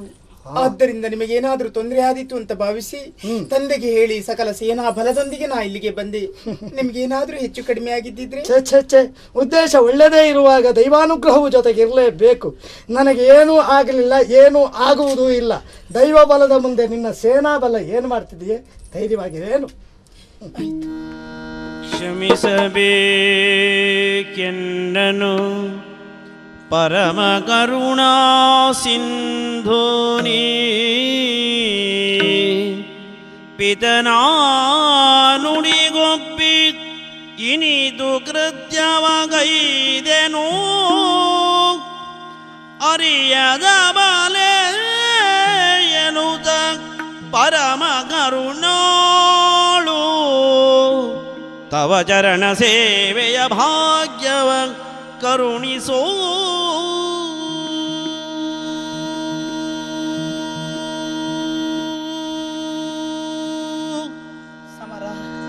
ಎಲ್ಲವೂ ಅರ್ಥವಾಯಿತು. ಯಾವುದು ಸತ್ಯ ಯಾವುದು ಮಿಥ್ಯೆ ಎಂಬುದಾಗಿ ನಾನು ಏನನ್ನು ಕಲ್ಪನೆ ಮಾಡಿಕೊಂಡು ಬಂದೆ. ಅಪ್ಪನ ಮಾತೆ ಸತ್ಯ ಎಂಬುದಾಗಿ ಭ್ರಮೆಗೊಂಡವಳು. ಆದರೆ ಈಗ ಅರ್ಥವಾಯಿತು, ಅಪ್ಪ ಆಡದ ಮಾತಲ್ಲ ಸುಳ್ಳು ಎಂಬುದಾಗಿ. ನನ್ನ ಬುದ್ಧಿಯನ್ನು ಅವಿವೇಕದ ಮಂಜು ಮುಸುಕಿತ್ತು, ಅದು ಕರಗಿ ಹರಿಯಿತು. ವಿವೇಕದ ಕುಸುಮ ಅರಳಿತು. ನಾನು ಮಾಡಿದ ತಪ್ಪಿಗೆ ಶಿಕ್ಷೆ ಆಗಬೇಕು, ಪ್ರಾಯಶ್ಚಿತ ಆಗಬೇಕು. ಅದಕ್ಕೆ ನಿನ್ನ ಪಾದ ಸೇವೆ ಒಂದು ಮಾರ್ಗ ಇದೆ. ಅದೇ ರೀತಿಯಾಗಿ ನಮ್ಮ ದ್ವೇಷ ಭಾವನೆ ಅಳೆಯಬೇಕು, ಸ್ನೇಹ ಸಂಬಂಧ ಬೆಳೆಯಬೇಕು. ಅದಕ್ಕೂ ಒಂದು ಮಾರ್ಗ. ಸರಿ, ಇವೆರಡಕ್ಕೂ ಒಂದೇ ಒಂದು ಮಾರ್ಗ. ನನ್ನ ಬಾಳಿಗೆ ನೀನೇ ನಾಯಕನಾಗಿ ಬರುವುದು. ಅಲ್ಲ ಅಂತ ಹೇಳಬೇಡ ಸಮರ. ನನಗೊಂದು ಬಾಳನ್ನು ಕೊಡು, ಬೇಡಿಕೊಡ್ತೇನೆ. ಅಭಿನಯ ಅಂದ್ರೆ ಹೇಗಿರಬೇಕು ನೋಡು. ಯಾರು ಮೋಸ ಹೋಗಲೇಬೇಕು. ಆದರೆ ಸಮರಸಿಂಹನನ್ನು ಮೋಸಗೊಳಿಸುವುದಕ್ಕೆ ನಿನ್ನ ಆಯುಷ್ಯಕ್ಕೆ ಬರದಿಲ್ಲ. ಯಾಕೆಂದರೆ ನಿನ್ನ ಬಹುಬಗೆಯ ಮುಖವನ್ನು ಕಂಡ ಅನುಭವಿ ನಾನು. ಅಂದು ಆಶ್ರಮ ಪ್ರದೇಶದಲ್ಲಿದ್ದಾಗ ಆತ್ಮೀಯಳಾದ ನಿನ್ನ ಪ್ರಸನ್ನ ಮುಖವನ್ನು ಕಂಡಿದ್ದೆ. ಆಮೇಲೆ ವನ ಪ್ರದೇಶದಲ್ಲಿ ಕಂಡಾಗ ನಿನ್ನ ಕಾಮುಕತೆಯ ಪೈಶಾಚ ಮುಖವನ್ನು ಕಂಡಿದ್ದೆ. ಭಗ್ನ ಪ್ರಣಯಿನಿಯಾದಂತಹ ನೀನು ಚಂಡಿ ಅವತಾರವನ್ನು ಕಾಣಿಸಿದ್ದೆ. ಯಾವುದಕ್ಕೂ ಸಪ್ಪಾಕ್ಲಿಲ್ಲ. ಈಗ ಭೇದೋಪಾಯ. ಓಹೋ ನೋಡು, ನಿನ್ನ ಬಲೆಗೆ ಸಿಲುಕುವ ಮೀನಿದಲ್ಲ, ಹೊರಟೋಗಾಚೆ. ನನ್ನ ನಂಬು ಸಮರ, ನಂಬು. ಅಮ್ಮ, ನೀವಾದ್ರೂ ಹೇಳಿ, ನನ್ನ ಕೈ ಹಿಡಿಯೋ ಅಂತ ಹೇಳಿ ನನಗೆ ಸೇವೆ ಭಾಗ್ಯವನ್ನು ಕಲ್ಪಿಸಿಕೊಡಿ ತಾಯಿ. ನಿನಗೆ ಹೇಳಲಿಕ್ಕೆ ಒಂದು ಜನ ಸಿಕ್ಕಿದ್ದು ಸಾಕು. ಅವಳು ಹೇಳ್ಬೇಕಾ ನಿನ್ನನ್ನು ನಾನು ಮದುವೆ ಆಗಲಿಕ್ಕೆ? ಏನು ಹೇಳ್ತಾಳೆ?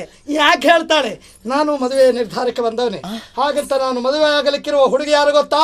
ಆ ಭಾಗ್ಯವತಿ ಯಾರು ಅಂತ ಕೇಳಬಹುದೇ? ನೀನು ಕೇಳಿದ ಇದೇ ಶ್ರಾವಣಿ, ನನ್ನ ಹೃದಯೇಶ್ವರಿಯಾಗಿ ಬರುವವಳು.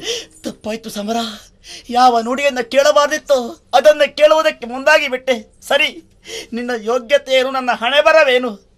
ನಿನ್ನಂತವಳ ಕೈ ಹಿಡಿಯೋ ಭಾಗ್ಯ ನನಗಿಲ್ಲಪ್ಪ.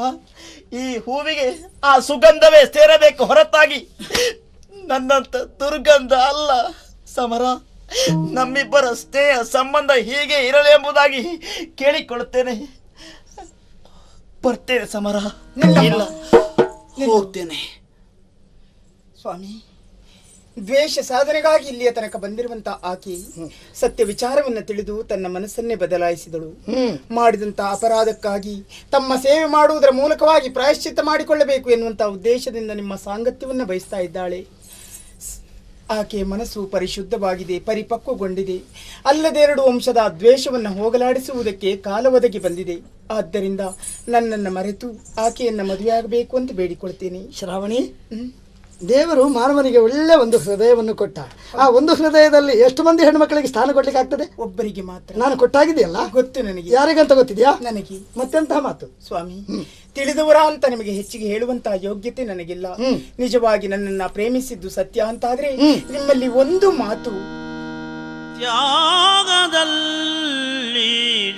ಸ್ನೇಹವು, ಭೋಗದಲ್ಲಿದೆ ಕಾಮವು, ಎನ್ನುಳಿರುವುದು ಸ್ನೇಹವೋ ಕಾಮವೋ ಪ್ರೇಮವೋ ನಿಮ್ಮ ಮನವ ಕೇಳಿ.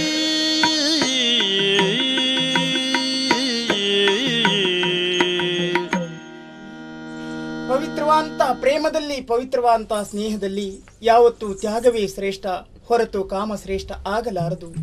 ನೀವೇ ಆಡಿದಂಥ ಮಾತು, ನನ್ನ ಆತ್ಮೀಯನಾಂತ ಮನುದೇವ ನನಗಾಗಿ ಪ್ರಾಣ ತ್ಯಾಗ ಮಾಡಿದ ಎಂದು. ಆತ ಸ್ನೇಹಕ್ಕಾಗಿ ಪ್ರಾಣ ತ್ಯಾಗ ಮಾಡಿ ತನ್ನ ಸ್ನೇಹವನ್ನು ಉಳಿಸಿಕೊಂಡ. ಅಂತ ಪವಿತ್ರವಾದಂತಹ ಸ್ನೇಹದ ಮೌಲ್ಯವನ್ನು ತಿಳಿದಿರುವಂತಹ ನೀವು ಪ್ರೇಮದ ಮೌಲ್ಯವನ್ನು ತಿಳಿಯದೇ ಹೋದೀರಾ? ನಿಜವಾಗಿ ನನ್ನನ್ನು ನೀವು ಪ್ರೇಮಿಸ್ತಾ ಇದ್ದೀರೋ ಕಾಮಿಸ್ತಾ ಇದ್ದೀರೋ ನನಗೆ ಗೊತ್ತಿಲ್ಲ.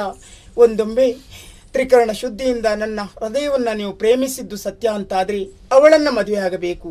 ಅಲ್ಲ, ಮಾಂಸದ ಮುದ್ದೆ ಅಂತ ಈ ದೇಹವನ್ನು ಕಾಮಿಸಿದ್ದು ಸತ್ಯ ಅಂತಾದರೆ ನನ್ನನ್ನು ಮದುವೆ ಆಗಿ. ತೀರ್ಮಾನ ಮಾತ್ರ ನಿಮಗೆ ಬಿಟ್ಟಿದ್ದು. ಶ್ರಾವಣಿ, ಸಮರಸಿಂಹನ ಅಮರ ಪ್ರೇಮವನ್ನು ಅಳತೆ ಮಾಡ್ತೀಯ ಶ್ರಾವಣಿ? ಆ ಯೋಗ್ಯತೆ ನನಗಿಲ್ಲ ಸ್ವಾಮಿ. ನಿನ್ನ ಮೇಲಿರುವಂತಹ ಪವಿತ್ರ ಪ್ರೇಮಕ್ಕಾಗಿ ಅವಳನ್ನು ಮದುವೆ ಆಗಲಿಕ್ಕೆ ಒಪ್ತೇನೆ. ಆದರೆ ಅದು ಅವಳಪ್ಪ ಒಪ್ಪಿದ ನಂತರದಲ್ಲಷ್ಟೇ. ನಾನು ಅಪ್ಪನ ಒಪ್ಪಿಸ್ತೇನೆ. ಬನ್ನಿ ಹೀಗೆ ಅಲ್ಲಿಗೆ ಹೋಗೋಣ.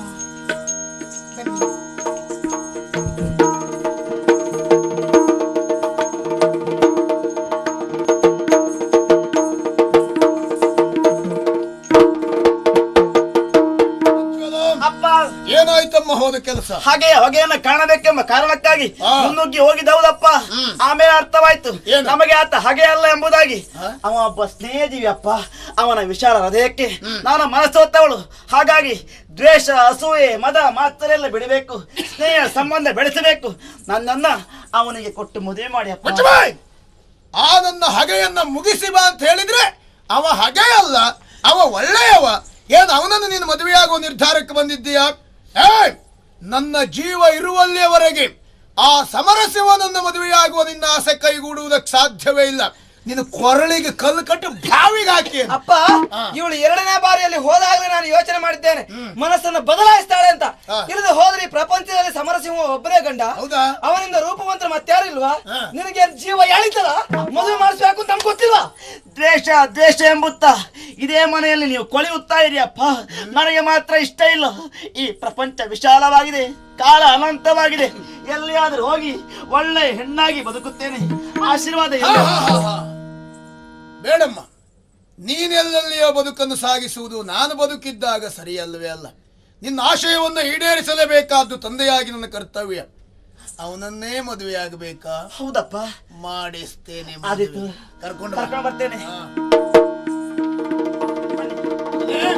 ಸರಿಯಾಗಿ ಮದ್ದರಿಯುವುದಕ್ಕೆ ಇಲ್ಲಿ ಬರಬೇಕು. ವೈರಿ ನಮ್ಮ ಮನೆ ಬಾಗಿಲಿ ಬಂದೇ ಬರ್ತಾನೆ. ನೋಡೋಣ. ಈಗ ಬನ್ನಿ.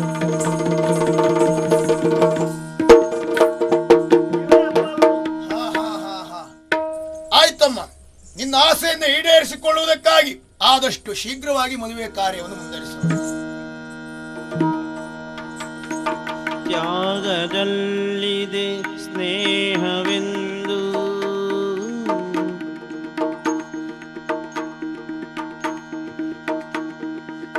ಭೋಗದಲ್ಲಿದೆ ಕಾಮವು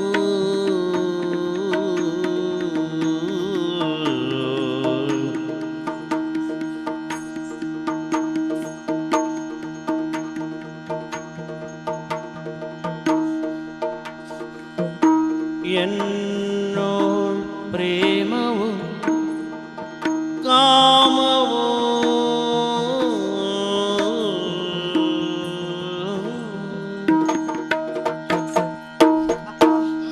ನಮ್ಮಿಬ್ಬರಿಗೂ ತಾವು ಶುಭ ಆಶೀರ್ವಾದ ಮಾಡಬೇಕು ಅಂತ ಕೇಳಿಕೊಳ್ತಾ ಇದ್ದೇನೆ. ಹೌದಮ್ಮ, ಆಶೀರ್ವಾದ ಮಾಡಲೇಬೇಕು. ಆ ದಿವಸ ನನ್ನ ತಂಗಿ ರಾಗಿಣಿಯ ಮದುವೆ ಮಾಡಿಸಿ ಆ ಚಂದವನ್ನು ನೋಡಿ ನನ್ನ ತಂಗಿಗೆ ಆಶೀರ್ವಾದ ಮಾಡಬೇಕು ಎನ್ನುವ ಆಸೆ ಇತ್ತು. ಆದ್ರೆ ಏನು ಮಾಡೋಣ, ನನ್ನಿಂದ ಅದು ಸಾಧ್ಯ ಆಗದೆ ಹೋಯಿತು. ಈಗ ನಿನಗೆ ಆಶೀರ್ವಾದ ಮಾಡ್ತೇನೆ, ಮಾತ್ರ ಅಲ್ಲ ನಿನಗೆ ಯೋಗ್ಯ ರೀತಿಯ ಉಡುಗೊರೆಯನ್ನು ಕೊಡ್ತೇನೆ. ನಿನ್ನ ಬದುಕಿನಲ್ಲಿ ನೀನು ಎಣಿಸುತ್ತಾ ಇರಬೇಕು. ಸಾಯಬೇಕಾದವಳು ಅವಳಲ್ಲ, ನಾನು ದೊರೆ. ಯಾರು ನೀನು? ನಿಮ್ಮ ಅಂಗರಕ್ಷಕರಾದಂತಹ ದರ್ಶನ ನಾನು. ನಿಮ್ಮ ತಂಗಿಯಾದಂತಹ ರಾಗಿಣಿಯ ಸಾವಿಗೆ ಸಾಂದೀಪ ಕಾರಣ ಇರುವುದಾಗಿ ನೀವು ತಿಳಿದುಕೊಂಡ್ರಿ. ಆದ್ರೆ ಪರಮ ಸತ್ಯವೇ ಬೇರೆ ಇದೆ. ರಾಗಿಣಿಯನ್ನ ಪ್ರೀತಿಸಿದೆ, ಪ್ರೇಮಿಸಿದೆ, ಒಂದು ದಿನ ನನ್ನನ್ನು ಮದುವೆ ಆಗಬೇಕು ಎನ್ನುವುದಾಗಿ ಕಾಂಕ್ಷೆಯಿಂದ ಪ್ರಕಟಿಸಿದಾಗ ಅವಳನ್ನ ಹಾಳು ಕಮರಿಗೆ ನೂಕಿದೆ. ಆದರೆ ವಿಧಿಯ ಇಚ್ಛೆಯಂತೆ ಅವಳು ಬದುಕಿದ್ಲು. ನಾಪಿತನ ಮನೆಯಲ್ಲಿ ಆಶ್ರಯವನ್ನು ಹೊಂದಿದ್ಲು. ನನ್ನಿಂದಾಗಿಯೇ ಗರ್ಭವತಿಯಾದಂತ ಆಕೆ ಒಂದು ಗಂಡು ಮಗುವಿಗೆ ಜನ್ಮವನ್ನು ಕೊಟ್ಲು. ನಿಮ್ಮಿಂದ ಪೋಷಿಸಲ್ಪಡುವಂತಹ ಪ್ರವೀರ ಬೇರೆ ಯಾರಲ್ಲ, ನಿಮ್ಮ ತಂಗಿಯ ಮಗ, ನನ್ನ ಮಗ. ಅಂದ್ರೆ ನನ್ನ ತಂಗಿಯ ಸಾವಿಗೆ, ಅವಳ ಈ ದುಸ್ಥಿತಿಗೆ ಕಾರಣಕರ್ತ ನೀನ?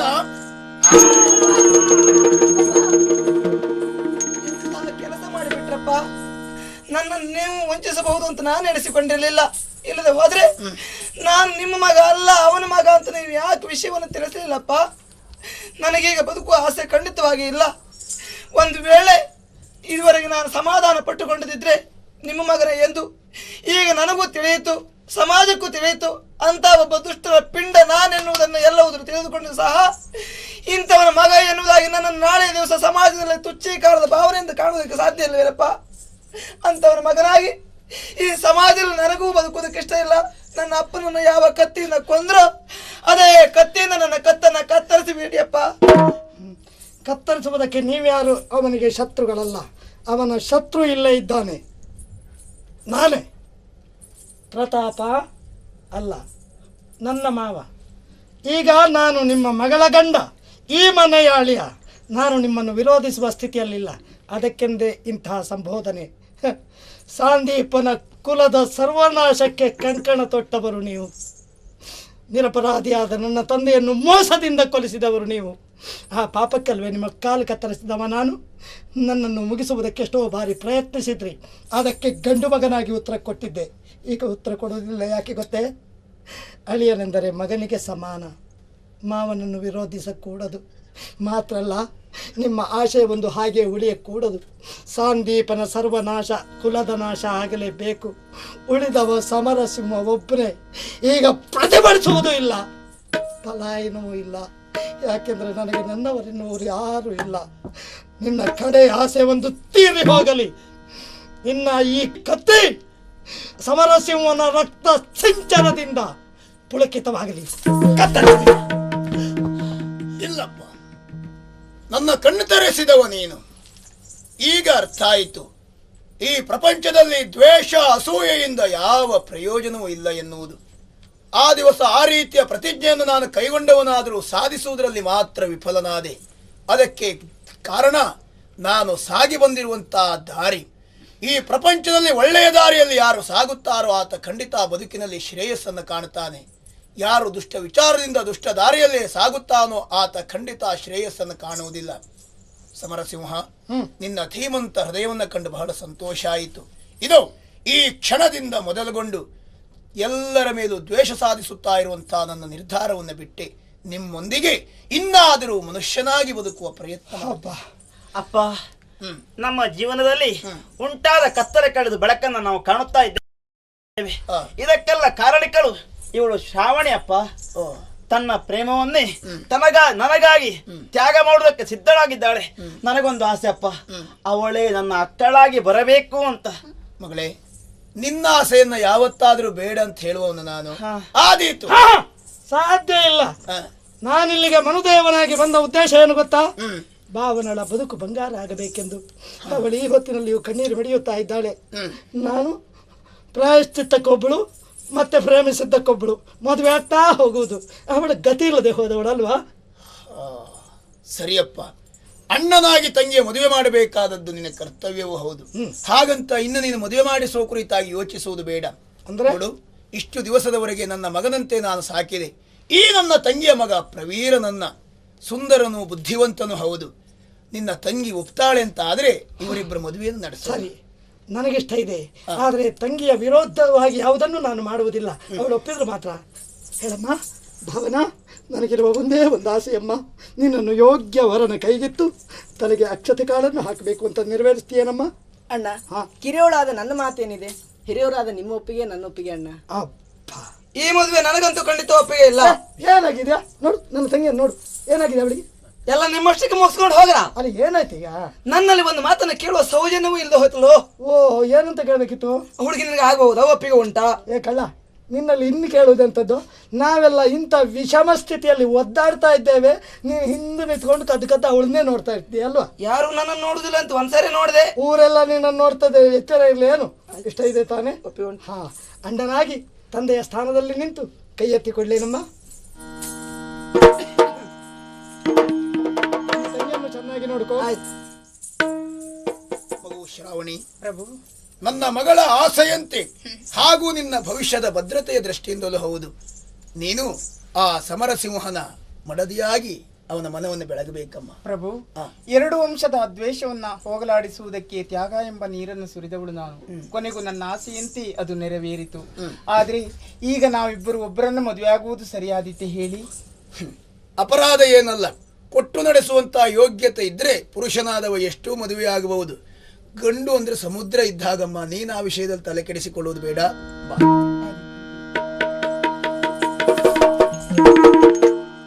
ಇನ್ನೂ ನನ್ನಿಂದ ದೂರ ಹೋಗುವ ಪ್ರಯತ್ನ ಅಲ್ವಾ?